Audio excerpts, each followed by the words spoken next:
I'll get straight to the point. Every morning you wake up believing you're playing fair. You wake up with the quiet, comforting thought that honest effort will eventually take you where you want to go.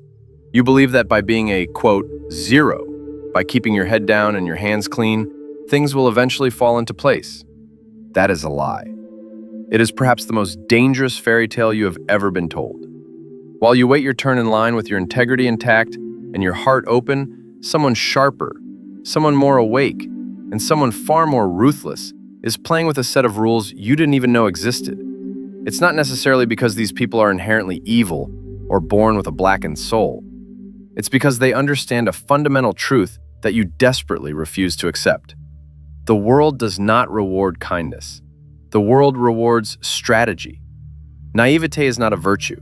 It is a luxury you cannot afford in a competitive landscape. Every single time you choose to be the gentle lamb in a game of hungry wolves, someone else, someone perhaps less deserving than you, but infinitely more prepared, is taking exactly what should have been yours.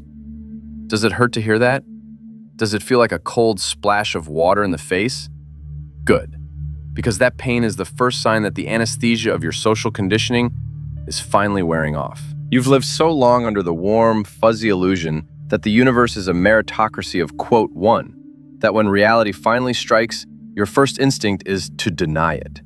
You want to believe the world is fair, but the rules they taught you in school and at home were designed to keep you controlled, predictable, and manageable, not to make you a victor. They told you that honesty is always the best policy and that hard work speaks for itself. But while you follow those rules like a sacred, unbreakable doctrine, there are others breaking them with surgical precision and reaping the rewards. The difference between those who rise to the top and those who spend their lives watching from the sidelines isn't talent or luck. It's the willingness to play the real game, not the fantasy version you were sold as a child. 500 years ago, a man observed this game from the absolute center of power. He didn't look at it through the lens of how things be in a perfect world. He looked at it through the lens of how they actually are, in the mud and the blood of reality. Niccolo Machiavelli didn't write The Prince to win a popularity contest. He wrote it to provide a brutal, unblinking mirror of human nature and power. It is much easier for the mediocre masses to dismiss him as immoral than to admit he was right. Because admitting he was right means admitting that you've been playing at a massive disadvantage your entire life. It means recognizing that you've been functional, you've been predictable, and most importantly, you've been easily manipulated. Discomfort is the essential first step toward true transformation. We aren't going to sugarcoat anything here. We aren't going to tell you that everything will be fine if you just stay true to yourself. If yourself is a person who keeps losing, then staying true to yourself is a recipe for disaster. If you want a different destiny, you need a different set of principles. What follows are 7 rules that separate those who control their lives from those who are merely passengers in someone else's journey. They aren't pretty, they aren't polite, but they work. And in the final analysis of power, results are the only things that truly matter. Rule number 1. Kindness without strategy is weakness in disguise. Listen closely, because this realization will shatter your self-image. Excessive, unchecked generosity doesn't make you noble. It makes you a target. Machiavelli saw this play out 1,000 times in the warring courts of Italy. He observed leaders who ruled with pure, unadulterated benevolence, and almost every single one of them ended up dethroned, exiled, or dead at the hands of the very people they had helped. Why does this happen? Because constant, unconditional kindness creates a vacuum of expectation. An expectation without limits inevitably breeds contempt. When you give without a plan, when you are, quote, 7 simply because you don't know how to be anything else, you aren't generating gratitude. You are generating dependence. And human beings do not love those they are dependent upon. They eventually resent them. Dependence demands more. It pushes. It tests boundaries. Think of the, quote, 8 person in your office or your social circle. The one who is always available, who always says yes, who always absorbs the extra work and puts everyone else's needs before their own. Do people respect that person? No. They use them. They've established a pattern so predictable that their, quote, 9 has been devalued to 0. They are no longer an ally to be negotiated with. They are a tool to be utilized. And when a tool is no longer useful, it is discarded without a second thought. Strategic kindness is 1,000 times more powerful than blind kindness. When you help people selectively, when you ration your generosity as if it were a precious resource, every act of kindness carries the weight of a gold coin. It's not about becoming a cruel or heartless person. It's about becoming an intelligent one. Wolves do not respect the gentle lamb, no matter how, quote, 10 the lamb is. They respect the creature that knows exactly when to show its teeth. How many times have you shown yours? Or do you still labor under the delusion that your limitless kindness will somehow buy the loyalty of people who only see an opportunity in your soft nature? Human nature is wired to seek the path of least resistance. If you position yourself as that path, people will walk over you until there is absolutely nothing left of your spirit but a hollow shell of resentment. You will end up emptying yourself for people who won't even remember your name the moment you are no longer of use to them. Machiavelli didn't suggest you should become a monster. He suggested you should have the ability to be one. The capacity for ruthlessness must exist within you as a dormant tool, not as your default setting. The person who knows only kindness is just as vulnerable as the person who knows only cruelty. One is a victim, the other is a pariah. True power lies in the balance of discernment. Not everyone deserves your loyalty. Some deserve your full support, while others barely deserve a minute of your time. Stop bleeding your energy into people who have no intention of ever giving you anything back. Be good, but never be so, quote, that you forget to be feared. Respect does not grow from the soil of love alone. It grows from the recognition that crossing you has a tangible, painful price. Rule number 2, never reveal the full extent of what you know. Information is the ultimate currency, and yet most people spend it like they have an infinite supply and no bills to pay. Silence is the most lethal weapon in your arsenal, but you waste it because you have a compulsive, ego-driven need to be heard. You talk too much because you want to prove how smart you are, how, quote, 12 you are, or how much you've analyzed a situation. And with every unnecessary sentence you utter, you are handing out ammunition to your potential adversaries. Machiavelli understood that power doesn't reside in what you say, but in what you carefully withhold. When you reveal your full map to the world, you give others the exact coordinates they need to sabotage your journey. The greatest strategists in history never show their full hand. They keep information hidden, not out of a sense of petty paranoia, but as a calculated move to maintain an advantage. The world rewards a degree of ambiguity. When people don't know exactly what you are thinking or what your next 3 moves are, they are forced to treat you with caution and respect. Uncertainty in the minds of others is your greatest shield. Total clarity, on the other hand, generates complacency in your enemies. They taught you in modern corporate culture that radical transparency and vulnerability are the keys to a healthy environment. In a controlled, safe setting, perhaps that's true. Но в реальной борьбе за ресурсы и влияние, vulnerability is often nothing more than a suicide note. Not everyone you share your quote 15 with has your best interests at heart. Some are looking for ideas to steal. Others are looking for the cracks in your logic so they can undermine your credibility. By being an, quote, 16, you are essentially serving your strategies on a silver platter to people who haven't earned them. Watch the masters of the game. Watch the people who speak the least in high-stakes meetings. They aren't the ones grandstanding. They are the ones asking the pointed questions that force others to reveal their hands. Silence makes the average person deeply uncomfortable. In that discomfort, people feel a psychological urge to fill the void. They start talking. They start over-explaining.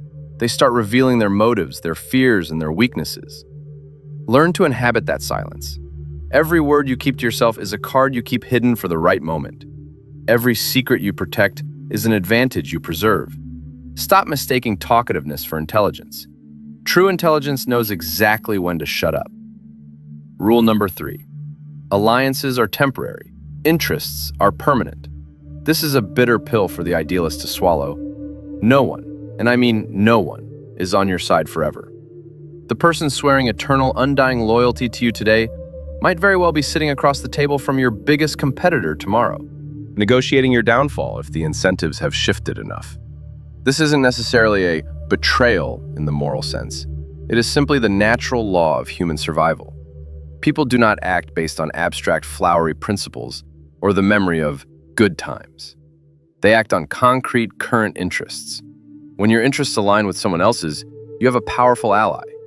When those interests diverge, you have a problem.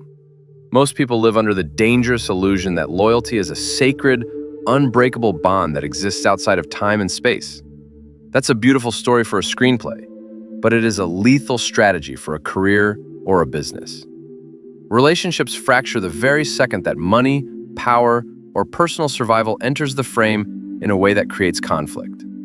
The key to long-term survival is to build your alliances based on mutual benefit, not on fleeting emotions. Feelings fluctuate like the weather. Interests are as measurable and predictable as gravity. A relationship built on mutual gain has a foundation of reinforced concrete. A relationship built solely on affection or shared history is a house of cards waiting for the first strong wind of a better offer. Machiavelli wasn't suggesting that you live a cold, lonely life without friends. He was suggesting you become a realist about the mechanics of human connection. Alliances are tools to help you reach a destination. They will evolve, they will transform, and eventually, they will end. The person who clings to a dead or decaying alliance out of a sense of misplaced nostalgia is the person who gets dragged down into the abyss. While you are busy being "20" to a partnership that no longer works, your rivals are busy forming new, dynamic pacts that move them toward their goals. True, functional loyalty isn't blind. It is a living agreement. As long as we both win, as long as our goals are synchronized, we walk together. When that changes, we must have the courage to reevaluate. It sounds cold because the truth of power is cold. Your closest associate today could be your biggest obstacle tomorrow. Not because they suddenly decided to hate you, but because their personal trajectory has changed. In a world of constant motion, the one who stays tied to static, obsolete relationships is the one who becomes stagnant. Evaluate your circle with the cold clarity of a diamond. Ask yourself, what do we both gain here? Does this connection still push me toward my vision, or am I just keeping it alive out of habit? If the answer makes you uncomfortable, it's time to move. You do not have enough time on this earth to carry dead weight. Rule number 4. Control the narrative, or the narrative will control you. Here's a fact that your ego will hate to accept. In the arena of power, the truth doesn't matter nearly as much as perception. You can be 100% right. You can have the hard facts on your side. You can be morally superior and intellectually flawless, and you can still lose everything. Why? Because if you do not control how your story is told, someone else will tell it for you. And when an adversary controls the narrative, you will always be the villain, regardless of what really happened. Machiavelli understood this with a clarity that borders on the divine. It is not enough to do the right thing. You must ensure it appears that you did the right thing. Public perception is not built on truth. It is built on the story that is told most convincingly and most consistently. If you are not the author of your own reputation, you are merely a character in someone else's play, and they will write your ending to suit their interests. Think of how many times you've seen a reputation destroyed by a single comment taken out of context. Think of how many times you've been judged by people who didn't have the full picture. It wasn't an accident. It was narrative control. While you were trusting that "22, your opponent was already planting their version of events in the minds of everyone who matters. By the time you finally stood up to defend yourself, it was too late. The frame was set. You were already playing defense in a game you had already lost. In the modern world, narratives move at the speed of light. Perception is formed in seconds, and once it is solidified, it is nearly impossible to change. The human brain is wired to protect its first impression. It will ignore contrary evidence just to avoid the discomfort of being wrong. This is why the first person to speak, the first person to frame the situation, always has the definitive advantage. They plant the flag in the ground of public opinion. Great leaders do not wait for the facts to speak for them. They speak for the facts. They don't just act. They explain their actions before anyone else can misinterpret them. This isn't lying, it's framing. You can take the exact same set of circumstances and tell two completely opposite stories. One is a story of reckless ambition. The other is a story of bold leadership. The difference isn't in what happened. The difference is in the frame. And the one who controls the frame controls the world. Stop being a victim of other people's stories. Start actively constructing your own. If you don't define yourself, the world will define you, and the definition will not be kind. Rule number 5. Timing is the difference between a masterstroke and a disaster. Premature action is just as deadly as total inaction. We live in a culture that screams at you to act now, to hustle, to move faster than the competition. But Machiavelli observed that the most successful strategists were often the most patient. They understood that attacking too early wastes your strength, and waiting too long loses the opportunity. The art of power is found in the optimal moment. Timing isn't something you can find in a self-help book. It's a muscle you develop through observation and self-control. Most people act out of a desperate need to relieve their own anxiety. They can't stand the tension of waiting, so they send the impulsive message. They launch the product before it's ready, or they confront an enemy before they have the resources to win. And what happens? They fail. Not because their idea was bad, but because the timing was wrong. In the real game, wrong timing turns a genius strategy into a suicide mission. You must learn to inhabit the uncomfortable space of strategic patience. It takes far more strength to hold back when every fiber of your being wants to charge than it does to simply give in to impulse. But that restraint is exactly what gives you the advantage. While your rivals are exhausting themselves with premature moves and revealing their strategies too early, you are conserving your energy and gathering intelligence. Machiavelli describes successful conquerors as predators. A predator doesn't attack the moment it sees the prey. It waits until the prey is in the most vulnerable position. It waits until the wind is right and the distance is perfect. This isn't weakness, it's discipline. The one who acts without reading the environment is a bull charging blindly. The one who waits, reading every subtle signal, is the one whose strike is lethal and final. Ask yourself, are you acting because it's the right moment or because you can't stand the silence of waiting? If it's the latter, stop. Breathe, observe. Every day that passes gives you more clarity, more information, and more ways to identify the perfect opening. When that opening arrives, you will know. All the signs will align. And then, and only then, do you strike with every ounce of force you possess. Not a second before, not a second after. Rule number 6. Be feared rather than loved, but never hated. This is the principle that makes the quote, 28 people most uncomfortable. Machiavelli was brutally honest. If you cannot be both, it is much safer to be feared than to be loved. Why? Because love is a fickle emotion controlled by the other person. People love you when it serves them, when it makes them feel good, or when you are giving them what they want.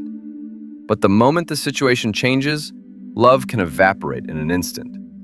Fear, however, is a constant. Fear is a calculation that the other person makes about the consequences of crossing you. Love depends on their mood. Fear depends on your strength. Once you have established a reputation for being someone who follows through on consequences, that fear sustains itself. It doesn't need constant maintenance. But there is a crucial distinction that most people miss. Fear is not the same as hatred. Hatred is a dangerous liability. Hatred makes people irrational. It makes them willing to destroy themselves just to destroy you.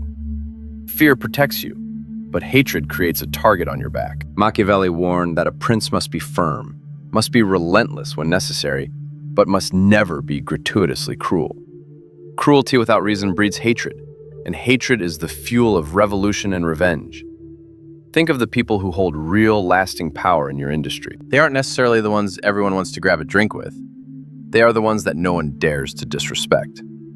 There's a quote 29 surrounding them. People know that if they betray that person, there will be a tangible, undeniable price to pay. Because that price is clear, people choose to be loyal. Not out of affection, but out of self-interest. This is how you must operate. Set boundaries that are made of iron. Do not threaten, act. One fulfilled consequence is worth more than 100 warnings. When you say you will do something and you do it, your word becomes a law of nature. People will adjust their behavior to you automatically because they know the cost of doing otherwise is too high. But never humiliate people for sport. Never strike without a strategic reason. Be the person who is dangerous to cross, but fair to deal with. That balance is what makes you untouchable. Rule number 7, never depend on goodwill. Build systems where trust is optional. This is the rule that binds the other 6 into a cohesive shield of power. After understanding kindness, silence, interests, narrative, timing, and fear, you arrive at the ultimate realization. Trust is a luxury that the sovereign individual cannot afford to build their foundation upon. Machiavelli was not a man of mindless paranoia.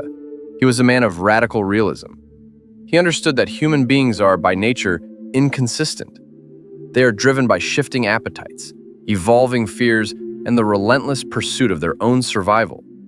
To depend on someone's, quote, 30 or, quote, 31 is to place your destiny in a house made of glass. If your success depends on someone else keeping their word when it is no longer in their interest to do so, you have already failed. You are not a player, you are a victim in waiting. The master strategist builds systems, not dependencies. You must create structures where the incentive for someone to stay loyal to you is always higher than the incentive to betray you. This is not quote 32, it is social architecture. Think of how the most stable nations or the most powerful corporations operate. They do not function on the hope that people will be, quote, 33. They function on a complex web of incentives, checks, balances, and consequences. They recognize human nature as it is, not as we wish it to be. Trust is something that comes after the structure is secure. It is a bonus, a lubricant for a machine that is already built to run without it. Machiavelli observed that the most successful princes were those who created laws and contracts with clear enforcement mechanisms. They knew that a promise without a consequence is just noise. If the person you trust most in the world were to disappear or turn against you tomorrow, would your life collapse? If the answer is, quote, 34, your architecture is flawed. You have built a dependency. You must diversify your alliances, create redundancies in your power base, and always have a, quote, 35 that doesn't involve anyone's permission. This isn't coldness, it is professional excellence.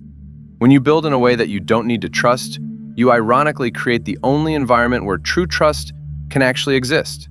One where everyone is honest because being dishonest is simply too expensive. The psychology of the wolf, beyond the rules. Now that you have the rules, you must understand the spirit required to wield them. Most people will read these words and feel a sense of moral recoil. They will say, but I don't want to live like that. I want to believe in the best in people. And that is exactly why they will remain among the masses, wondering why life keeps happening to them rather than for them. The Machiavellian awakening is a transition from a childlike view of the world to an adult one. As children, we are told that the hero wins because they are good. As adults, we see that the hero wins because they were better prepared, better funded, and more strategic. The world is a swirling chaos of competing interests. In this chaos, there is no neutral ground. You are either an architect of your reality or a brick in someone else's. This requires a fundamental shift in your internal dialogue. You must stop asking, is this fair? And start asking, is this effective? Fairness is a concept used by the weak to bargain with the strong. Effectiveness is the language of the sovereign. When you stop obsessing over being liked, you unlock a level of focus that the average person finds terrifying. You become a dangerous individual, not because you are violent, but because you are unmanipulable. Society is designed to keep you in a state of constant, low-level anxiety about your social standing. It wants you to care about the likes, the opinions of people you don't even respect, and the invisible, quote, 44 that keep you small. To be a, quote, 45 in the modern sense is to opt out of that game. It is to build your own internal fortress, where the only approval you seek is your own. The final manifesto, the awakening of the sovereign. Does it still hurt? I hope so, because that pain is the death of your old, naive self. It is the sound of the chains breaking. You have lived your life as a spectator, watching the bold and the strategic take the stage while you waited for a, quote, 46 that was never coming. But that ends today. You are no longer the lamb. You have seen the wolves, and you have realized that the only difference between you and them is a set of rules and a choice of heart. The, quote, 47 were a lie to keep you grazing in the pasture. The, quote, 48 are written in the results you see around you. From this moment forward, you will look at every interaction as a move on a board. You will weigh your words like gold. You will watch the interests of others like a hawk. You will control your narrative with the intensity of a master storyteller. You will wait for the optimal moment with the patience of a stone. And you will build your life on a foundation of such strength that no betrayal, no reversal of fortune, and no external voice can ever move you. The world is waiting for someone like you, someone who has the courage to see things as they are. Most people are asleep, walking through their lives in a dream of, quote, 49, quote, and, quote, 50, quote. When you wake up, you have a massive advantage. You can see the strings. You can see the paths. You can see the openings that everyone else is too, quote, 51, quote, to take. Do not apologize for your ambition. Do not feel guilty for your strategy. Power is not a sin. It is a responsibility. If you don't have it, you are at the mercy of those who do. And wouldn't you rather be the one who decides? Wouldn't you rather be the one who protects your own, who builds a legacy, and who leaves a mark on this earth that doesn't fade with the next trend? The quote 52 dies 1,000 deaths in their imagination, fearing the judgment of the crowd. The quote 53 lives one life, driven by a vision that the crowd isn't even capable of understanding. Choose your side. The desert is behind you. The summit is ahead. The rules are in your hand. Niccolo Machiavelli left you the map 500 years ago, and it is more accurate today than it has ever been. The prince isn't a historical figure in a dusty book. This is a state of mind. It is the refusal to be a victim. It is the commitment to being an owner. Go out into the world. Speak less. Observe more. Act with precision. Build with systems. And never, ever let them see your full hand until the game is over. This is your life. This is your power. This is your time. The world doesn't belong to the nice. It belongs to the strategic. The awakening is complete. The game has begun. And this time, you are playing to win.